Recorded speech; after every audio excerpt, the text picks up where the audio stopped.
नमस्कार, मी डॉक्टर समाधान काळे. डॉक्टर समाधान काळे या यूट्यूब चॅनलमध्ये आपले सर्वांचे स्वागत करीत आहे. आजचा विषय आहे मधुमेह. त्याला इंग्रजीमध्ये डायबिटीस मेलायटिस असे म्हटले जाते. मधुमेह हा अयोग्य आहारामुळे होणारा रोग आहे. रक्तामध्ये आणि लघवीमध्ये अतिरिक्त प्रमाणात साखर आढळून येणे हे मधुमेहाचे वैशिष्ट्य आहे. इन्सुलिनचा पूर्ण किंवा अंशात्मक अभाव हे मधुमेहाचे खरे कारण आहे. यामुळे मुख्यतः कर्बोदकांच्या चयापचयावर आणि तसेच प्रथिनांच्या आणि स्निग्ध पदार्थाच्या चयापचयावर म्हणजे मेटाबॉलिझमवर गंभीर परिणाम होतो. प्राचीन काळापासून मधुमेह रोग हा ज्ञात आहे, परंतु आधुनिक काळात या रोगाचे प्रमाण वाढले आहे. विकसित राष्ट्रांमध्ये खाण्यापिण्याची चंगळ असल्यामुळे तेथील लोकांमध्ये मधुमेहाचे प्रमाण सर्वात जास्त असते. उपाशीपोटी रक्त शर्करेची पातळी बघणे आणि जेवणानंतर 2 तासांनी रक्त शर्करेची पातळी बघणे अशा 2 चाचण्या मधुमेहाचे निदान करण्यासाठी आवश्यक असतात. उपाशीपोटी रक्त शर्करा सामान्यपणे 100 मिली रक्तामध्ये 80 ते 100 मिलीग्रॅम असते. रक्त शर्करेची पातळी यापेक्षा जास्त असेल तर त्याला मधुमेह असे म्हणतात. मधुमेह कोणत्याही वयात होतो. अर्भकापासून ते वृद्धापर्यंत सर्व वयोगटामध्ये तो आढळतो. परंतु मध्यम वयस्कर आणि वृद्ध यांच्यामध्ये याचे प्रमाण सर्वात जास्त असते. 80 ते 85% मधुमेहाचे रुग्ण 45च्या पुढच्या वयोगटातले असल्याचे आढळते. आता ही जी लक्षणे काय आहेत? मधुमेहाला इंग्रजीमध्ये डायबिटीस मेलिटस असे म्हणतात. हा शब्द 2 ग्रीक शब्दापासून तयार झालेला आहे. डायबिटीस म्हणजे सायपन किंवा व्हावे आणि मेलिटस म्हणजे मध. मधुमेहाची 2 लक्षणे आहेत. मूत्रविसर्जन जास्त प्रमाणात होणे आणि मूत्रामध्ये साखर आढळणे या 2 लक्षणामुळे या रोगाला डायबिटीस मेलिटस असे म्हणतात. दिवसाला सरासरी मूत्रविसर्जन प्रमाण 1 ते 1.5 लिटर असते, परंतु मधुमेहामध्ये ते 4 ते 24 लिटर पर्यंत वाढते. मूत्र फिकट रंगाचे असून आम्लधर्मी असते आणि चवीला गोड लागते.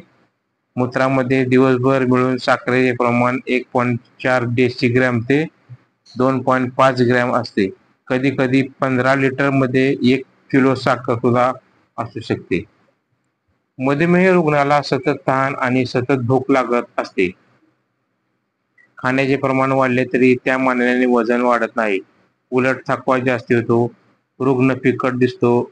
बहुधा रक्तक्षय असतो. बद्धकोष्ठता असते. जनन इंद्रियाभोवती अतिशय खाज येणे, छाती धडधडणे, अशक्तपणा असतो. रुग्णाला सुस्ती येते. लैंगिक भावना कमी असते. याची कारणे काय आहेत? तर मधुमेहाला श्रीमंतीचा रोग असे म्हटलेले आहे. हा रोग बहुधा जास्त खाण्यामुळे आणि पर्यायाने मेदवृद्धीमुळे होतो. साखर आणि कार्बोहायड्रेट जास्त खाल्ल्यामुळे होतो असे नाही, तर प्रथिने आणि स्निग्ध पदार्थ जास्त खाण्याने सुद्धा होतो. या दोन्ही रोग प्रकारामध्ये रूपांतर शेवटी साखरेमध्येच होते आणि त्याचा परिणाम म्हणून मधुमेह होतो. जास्त खाण्यामुळे अन्नाचे पचन होण्यासाठी इन्सुलिन निर्माण करणाऱ्या अग्निपिंड म्हणजे पॅनक्रिया या ग्रंथीवर जास्त ताण पडतो आणि शेवटी अग्निपिंड काम करण्याचे होते. मध्यम स्वरूपाचा लठ्ठपणा असणाऱ्या व्यक्तीमध्ये सामान्य माणसाच्या तुलनेत मधुमेहाची शक्यता 4 पट असते आणि अति लठ्ठपणा असेल तर मधुमेह शक्यता 30 पट अधिक असते. दुःख, चिंता, काळजी, अस्वस्थता यामुळे चयापचयावर वाईट परिणाम होतो व मूत्र शर्करा हे लक्षण दिसून लागते. कर्करोग, क्षयरोग आणि मेंदूचे रोग यासोबत मधुमेह आढळतो असे आढळून आले आहे. मधुमेह अनुवंशिक सुद्धा असतो. अनुवंशिकता ही बंदुकीतील गोळे आहे आणि लठ्ठपणामुळे बंदुकीचा चाप ओढला जातो अशी एक म्हण प्रसिद्ध आहे. आता याच्यावर उपचार काय करायचे?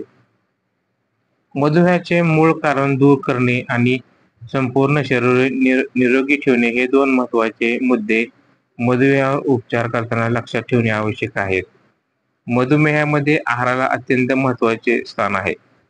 मधुमेही माणसाने दुग्ध शाकाहारी असायला हवे. अल्प उष्मांक, अल्प स्निग्ध पदार्थ आणि अल्कली गुणधर्माचे उच्च प्रतीचे नैसर्गिक पदार्थ असलेल्या आहार त्याने घ्यायला हवा. फळे, सुकामेवा, भाज्या, कोंड्यासह धान्याचे पीठ, दूध आणि दुधाचे पदार्थ हा नेहमी मधुमेह माणसाला उत्तम आहार आहे. असे पदार्थ शक्यतो कोरडेच, सावकाश चावून त्यात लाळ व्यवस्थित मिसळ असे खावे, म्हणजे ते पचनाला सुलभ होतात. शिजवलेले पौष्टिमय पदार्थ खाऊ नयेत, कारण शिजवताना सेल्युलोज फुटते, मोकळे होते आणि पचनासाठी सहज उपलब्ध होते, त्यामुळे त्याचे शोषण सुद्धा लवकर होते. हे जास्तीचे शोषण झालेले स्टार्च मूत्रपिंडातून त्वरेने बाहेर काढावे लागते. ते मूत्रामध्ये साखरेच्या रूपाने बाहेर पडते, परंतु कच्च्या स्वरूपात स्टार्च खाल्ले तर तोंडातील लाळ आणि लहान आतड्यातील पाचक रस यांचे त्यावर नियंत्रण राहते आणि आवश्यक तेवढ्या स्टार्चचे साखरेमध्ये रूपांतर होते. पचन न झालेले स्टार्च कुजत नसल्यामुळे त्याचा शरीरावर कोणताही वाईट परिणाम होत नाही. फळे आणि भाज्या यात साखर आहे, म्हणून मधुमेह रुग्णाने ते खाण्याची काळजी करू नये. ताज्या फळामध्ये फ्रुक्टोज नावाची साखर असते. तिच्या पचनासाठी इन्सुलिनची आवश्यकता नसते, म्हणून हे पदार्थ मधुमेह माणसाने खाल्ले तरी हरकत नाही. तेलाचे आणि तुपाचे पदार्थ भरपूर खावे, त्यामुळे पिष्टमय पदार्थाची कसर भरून निघते. शक्यतो कच्चे पदार्थ खाण्यावर भर द्यावा, कारण त्यामुळे इन्सुलिनच्या निर्मितीला चालना मिळते. प्रथिनासाठी पनीर, दूध आणि दुधाचे पदार्थ, सुकामेवा खावे. मधुमेह माणसाने एका वेळेस जास्त खाऊ नये. 2 वेळा जेवणापेक्षा 4 वेळा थोडे थोडे खावे. आहाराची काळजी करू नये. ताज्या फळामध्ये फ्रुक्टोज नावाची साखर असते. तिच्या पचनासाठी इन्सुलिनची आवश्यकता नसते, म्हणून हे पदार्थ मधुमेह माणसाने खाल्ले तरी हरकत नाही. तेलाचे आणि तुपाचे पदार्थ भरपूर खावे, त्यामुळे पिष्टमय पदार्थाची कसर भरून निघते. शक्यतो कच्चे पदार्थ खाण्यावर भर द्यावा, कारण त्यामुळे इन्सुलिनच्या निर्मितीला चालना मिळते. प्रथिनासाठी पनीर, दूध आणि दुधाचे पदार्थ, सुकामेवा खावे. मधुमेह माणसाने एका वेळेस जास्त खाऊ नये. 2 वेळा जेवणापेक्षा 4 वेळा थोडे थोडे खावे. आहाराचे रोजचे वेळापत्रक असे असावे. सकाळी उठल्यावर कोमट पाण्यात लिंबाचा रस टाकून पेल्यावर पाणी प्यावे. नाश्त्यामध्ये केळी सोडून कोणतेही ताजे फळ, भिजवलेला मनुका, कोंड्यासह कणकेच्या पोळ्या, लोणी, ताजे दूध असावे. दुपारच्या जेवणामध्ये फ्लावर, कोबी, टोमॅटो, पालक, सलगम, शतावरी, अळंबी यापैकी वाफेवर शिजवलेली भाजी, कोंड्यासह कणकेच्या पोळ्या, ताक किंवा दही. दुपारी ताज्या फळांचा किंवा भाज्यांचा पेलाभर रस घ्या. रात्री वाडगा भरून कच्ची कोशिंबीर आणि पनीर घ्या. झोपताना पेलाभर दूध घ्या. मांसाहारी पदार्थ खाऊ नये, कारण त्याने शरीरातील विषाक्तता म्हणजे ॲसिडिटी वाढते आणि साखर सहन करण्याची क्षमता कमी होते. त्यापेक्षा शाकाहारी कच्चे पदार्थ खाल्ल्याने साखर सहन करण्याची क्षमता वाढते. धान्य, काकडी, शेंगा, वाल, कांदा, लसूण ही मधुमेहासाठी उपयुक्त आहेत. स्टिंग बीन्स काढा इन्सुलिनसाठी उत्तम पर्याय आहे. हिरव्या स्टिंगच्या शेंगामध्ये सिलिका आणि इन्सुलिन सारखे हार्मोन्स असतात. 1 कप शेंगांचा काढा 1 युनिट इन्सुलिन इतका असतो. अग्निपिंडाला इन्सुलिन निर्माण करण्यासाठी आवश्यक असलेला घटक साखरेमध्ये असतो. कांदा आणि लसूण खाल्ल्यानंतर रक्त शर्करा कमी होते, म्हणून हे दोन्ही मधुमेहावर उपयोगी आहेत. कारले उत्तम औषध आहे. हे नुकतेच संशोधनामध्ये सिद्ध झालेले आहे. कारल्यामध्ये वनस्पतीजन्य इन्सुलिन असते. ते रक्तामधील आणि मूत्रपिंडातील साखर कमी करते, म्हणून मधुमेह माणसाने कारले भरपूर प्रमाणात खावे. सकाळी उपाशी पोटी 4 ते 5 कारल्याचा रस घ्यावा. कारल्याच्या बियाचे चूर्ण जेवणात खावे. कारल्याचा काढा करून घेतला तरी फायदेशीर आहे. जांभूळ हे सुद्धा मधुमेहावर चांगले औषध आहे. जांभूळ अग्निपिंडाला चालना देते. जांभळाचा रस आणि बिया दोन्ही उपयुक्त आहेत. जांभळामध्ये जांभोलिन नावाचा घटक असतो. तो शरीरामध्ये साखरेचे प्रमाण जास्त असेल तर स्टार्चचे साखरेमध्ये रूपांतर करण्याच्या कार्याला अडथळा आणतो. जांभळाच्या बिया वाळवून त्याचे चूर्ण करून ते रोज दही किंवा पाणी, दूध यातून घ्यावे. मधुमेह रुग्णाने चहा, कॉफी, कोको घेऊ नये कारण त्याचा पचनावर वाईट परिणाम होतो.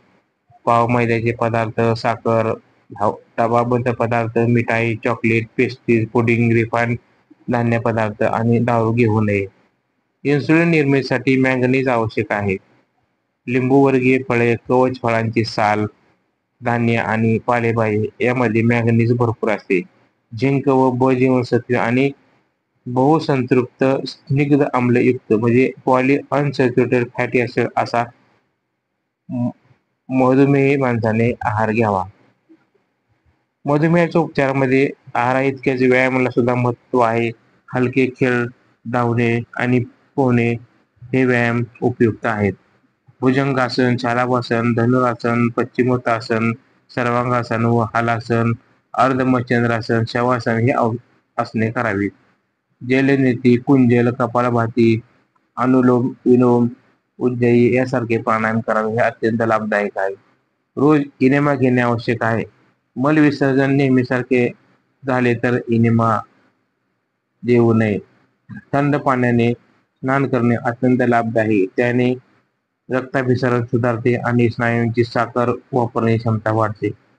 मधुमेही माणसाने चिंता, काळजी करू नये. शरीरावर आणि मनावर ताण पडेल असे कष्टाचे काम करू नये. साधे जीवन जगावे. मिळेल त्या गोष्टीचा आनंद मिळवण्याचा व आनंदी राहण्याचा प्रयत्न करावा. तर आपल्याला